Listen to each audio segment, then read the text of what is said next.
Welcome back to Switchback F1. Today we're going to be talking about Martin Brundle, an F1 star turned commentary legend. Shame you're too old to have driven here, really. I am too old to have driven here, but You would have liked it. yeah, shame you wasn't fast enough to get to Formula One. Kimmy, you missed the presentation by Pele. Yeah. Will you get over it? Yeah, I was having a shit. Okay, thanks for that. Now, yeah, obviously you'll have a nice light car on the grid then. So can you win this race? You're a freestyle rapper. Have you got any rap for us today on Formula One? I have no rap today, I'm sorry. Who are you supporting in the race? I can do that because I did. With iconic moments such as these at the start of the video, it's been easy to see why fans have fallen in love with the funny, insightful and passionate Martin Brundle. For the last 28 years we've known him as the heartbeat and also the voice of Formula One itself. Martin's become a true legend of Formula One and the F1 paddock, and the perfect predecessor to the legendary Murray Walker. Martin's analysis, insights and unique perspective from a driver's point of view have allowed him to amass an enormous amount of fans across the globe, and for a lot of F1 fans, you're not a true fan unless you're a Brundle fan first and foremost. But before we get into his legendary commentary career, who is Martin Brundle? Martin Brundle was born on the 1st of June 1959. Hailing from King's Lynn, Norfolk, Martin's first endeavour into motorsport came at a much later age than most F1 drivers, starting at 12 years old. Instead of the conventional route of karting, Brundle raced in grass track and banger cars in Pot Row, Norfolk. Brundle raced a home-built Ford Anglia at the time, and a few years later, in 1975, Martin progressed to hot rod racing. A couple of months before his 18th birthday, Brundle entered the 1977 British Saloon Car Championship, at the time making him the youngest ever driver in the championship. His first single-seater experience came in 1979 as Brundle moved over to Formula Ford, now known as Formula 4, securing a race win and losing out on the championship. That same year, Brundle raced in touring cars for Tom Walkinshaw's Racing BMW, with his best result being a second place at Snetterton.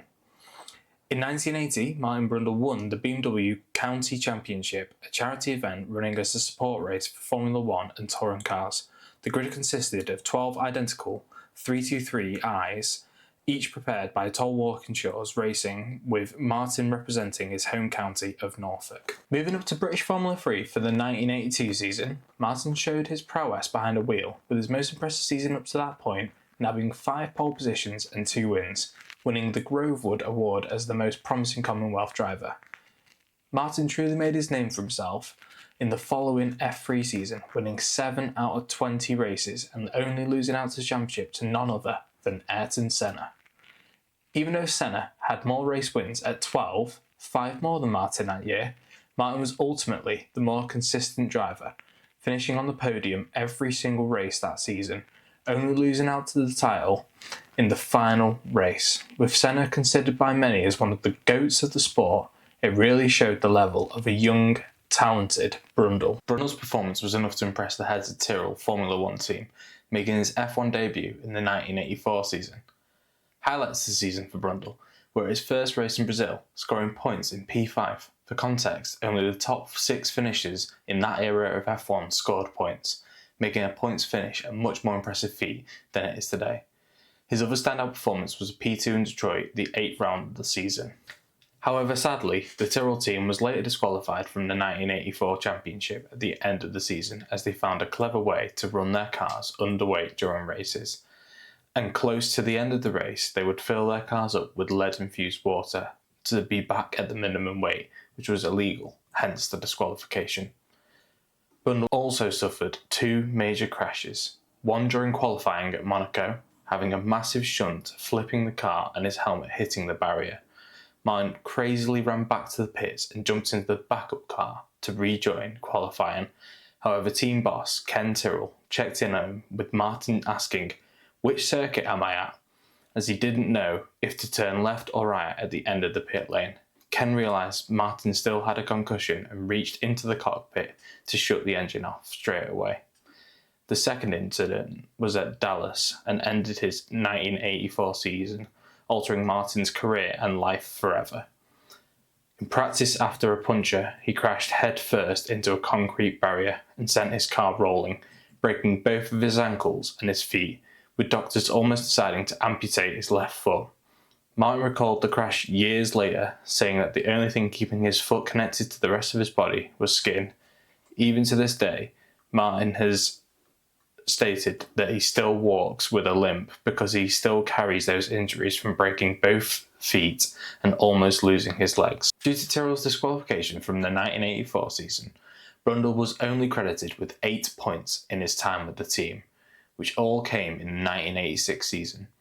Tyrrell wasn't a good enough car, and during the 1986 season, Brundle was looking for a way out. In 1987, he joined the struggling Zakspeed due to a lack of options, which he later coined the dreaded Zakspeed. As they constantly relinquished at the back of the field, he scored a 5th place in the San Marino Grand Prix in Imola after qualifying P16, scoring the only points the team recorded in their 5 seasons in F1. He started to grow frustrated with Formula 1 at this point, and over the next 4 years, from 88 to 91, he only competed in 2 of them, 89 and 91. With Brabham electing to take the other years out of the sport. Outside of Formula 1, over this period, he had the most success yet in his motorsport career. He went on to win the 1988 World Sports Cars Championship with a record points haul, as well as winning the 1988 24 Hours at Daytona.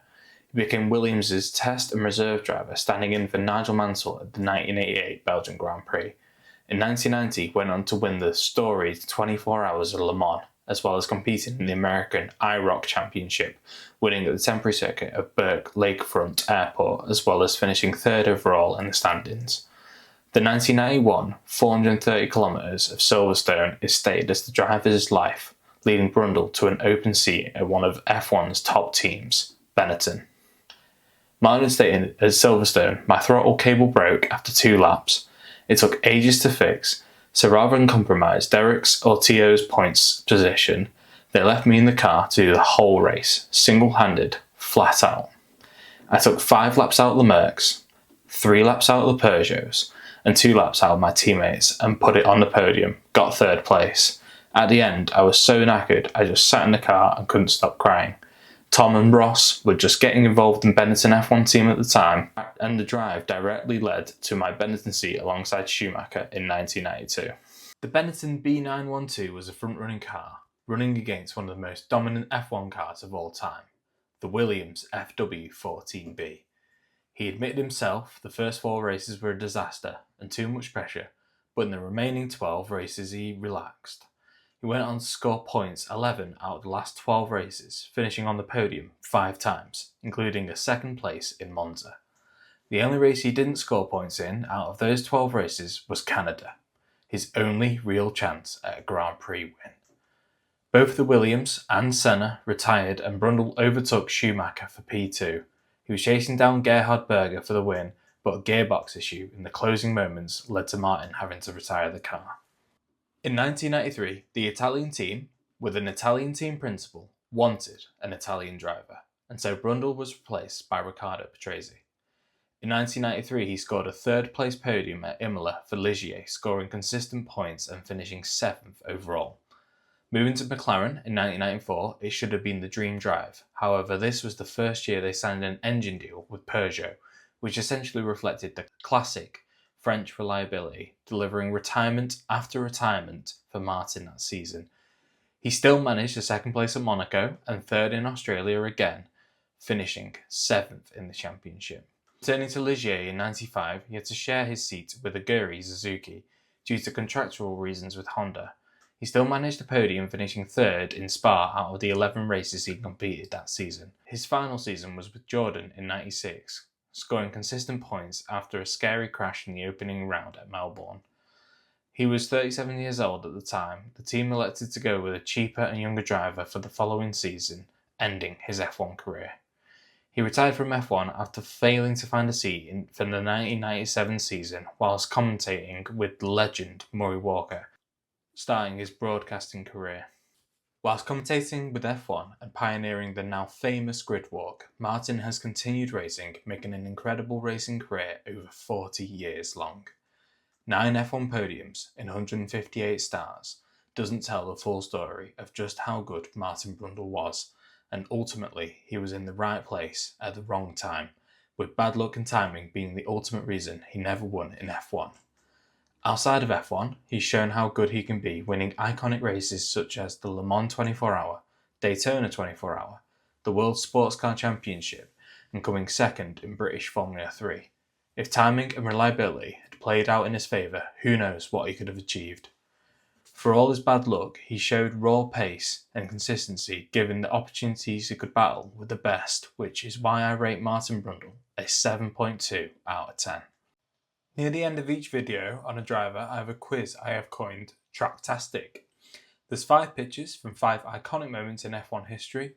You have to guess where it is, circuit or country, what year it happened, and one or more of the people in the picture for a total of 15 points. Let me know your score out of 15 in the comments below. So picture 1, looks like it could be a bit of a dramatic crash. Looks reasonably modern, wouldn't you say?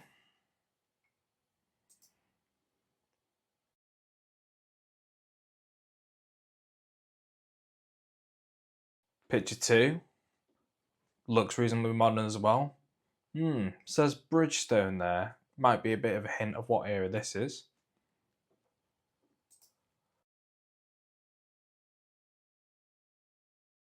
Picture 3, he looks very emotional, which is a bit of a hint. Looks slightly older, this picture.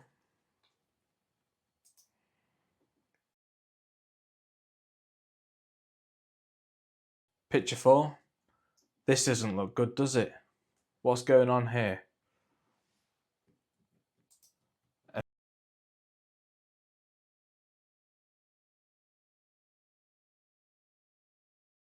finally, picture 5. A lot of smoke going on. Looks reasonably modern, maybe. Hint, hint. Picture 1 answers. Year is 2010, the location is Valencia, Spain, and who's in it? Mark Webber and Heikki Kovalainen. What happened? Mark Webber crashed into the back of Heikki Kovalainen's Lotus, went airborne and did this insane, 180-degree flip in the car. Somehow, after doing this mental crash, came out unscathed. So picture 2, the answers here are 2008 for the year. Location is Singapore. Who's in it? Nelson Piquet Jr. And what happened? This is one of the biggest scandals in F1, Crashgate. Essentially, Piquet was instructed to crash at the same time Alonso went into the pits. So when Alonso came out of the pits, he ended up leading and winning the race. It was a massive scandal and a massive investigation that happened later on once Piquet basically gave a bit of a tell-all and exposed the whole team. The team boss at the time, Flavio Briatore, was banned from F1, even though somehow he's now back in. And one of the biggest scandals in F1 history. So picture 3 answer is 1991. The location is Interlagos, Brazil. And who's in the picture? You can have either Ayrton Senna, Riccardo Patrese, or Gerhard Berger. They're the 3 drivers pictured there. The reason I said emotional is because this was an emotional win for Ayrton Senna, his first home win in Brazil. He was so tired at the end of the race, he could barely lift the trophy over his head or even get out of his car. So the answer to picture 4, the year is 1989. The location is Suzuka, Japan. And who's in the picture? Ayrton Senna and Alain Prost. This might have caught a few people out because it's not the only time Senna and Prost crashed into each other. But the key hint here is actually the fact that it's 2 McLarens, not a McLaren and a Ferrari, because obviously Prost moved to Ferrari later on after that year for 1990. Senna crashed him and Prost out, and with that, Senna was disqualified, leading to Prost winning the World Drivers' Championship that year. So for picture 5, the answers are 1997 for the year. The location is Jerez, Spain. And who's in the picture? Well, it's Michael Schumacher and Jacques Villeneuve. Schumacher and Villeneuve are fighting for the title, and Schumacher tries to crash Jack out, misses and locks up. And there's that great quote from Martin Brundle actually commentating, which is why I put this in, where he says, "You hit the wrong spot, Michael." And it's just such a funny line. So what do you think of Martin Brundle? Is he the greatest driver to never win? Or is there anyone else I should consider?